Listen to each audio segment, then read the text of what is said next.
Hello, and welcome to First South Financial's podcast, where you're banking with friends.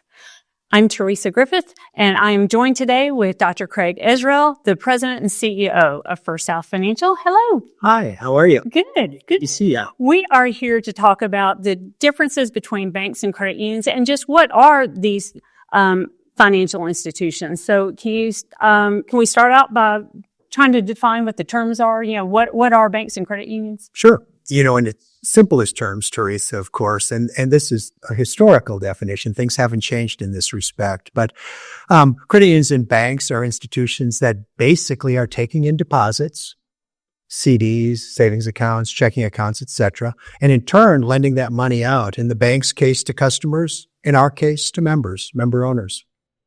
All right. So what are some key differences between banks and credit unions? I am so glad you asked. I made a list, but you know what? I thought I'm coming to this party with a bias, tremendously biased, because I love credit unions. I love what we do, and I'm proud every day of what we do. But let me tell you the difference according to U.S. News. Yeah. All right. Are you ready? I'm ready. So here's the difference as they articulate them. Firstly, membership. In the case of credit unions, of course, you must be a member to become a customer. With banks, of course, anybody can join.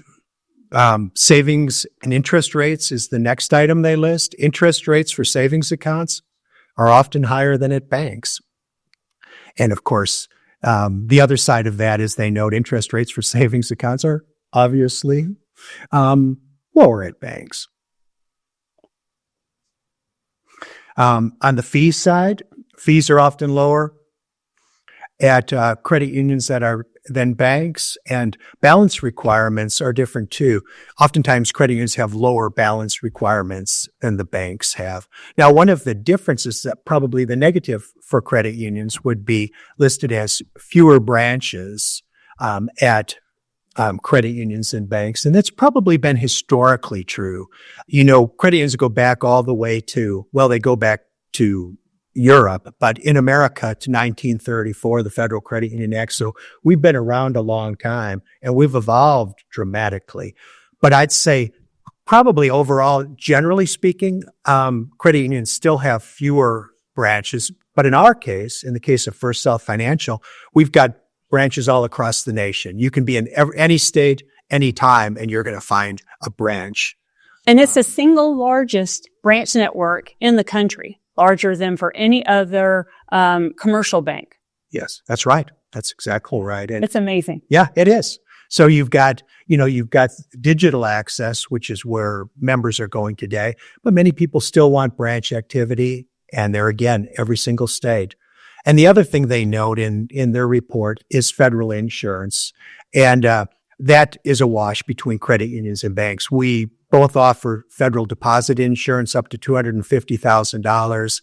And, I think hopefully the viewers pay attention to that because that's a very important aspect. You work hard for your money to build your savings, and you do want to make sure that federal insurance is in place. And they're equal. From this $250,000 for both banks and credit unions.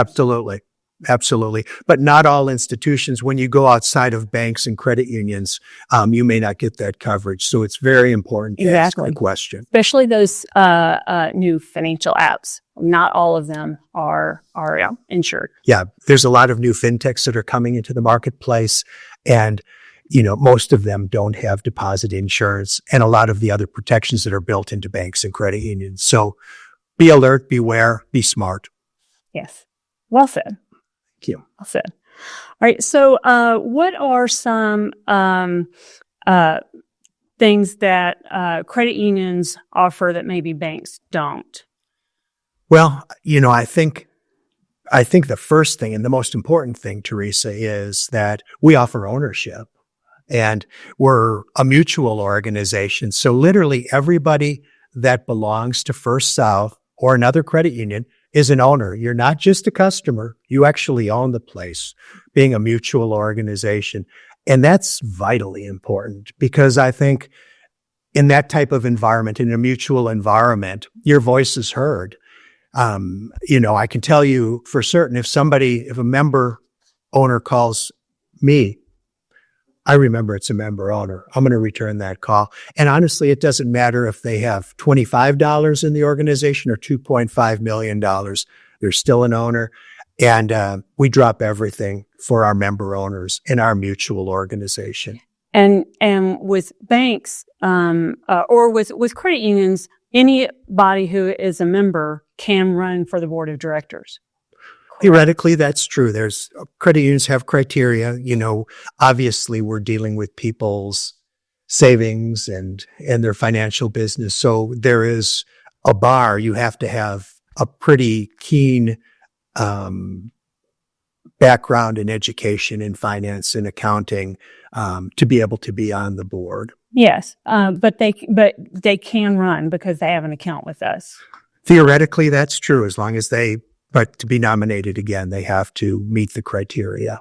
Not just anybody can be on the board. And I think our viewers would find that. They would appreciate that. Yeah. Yes. But with banks, they don't even have to be a customer in order to be a shareholder of that bank and to be on their directors. Yeah. Yeah. I mean, that is the ownership difference. Not all customers are owners at banks. You've got shareholders, which, own some or all of the bank.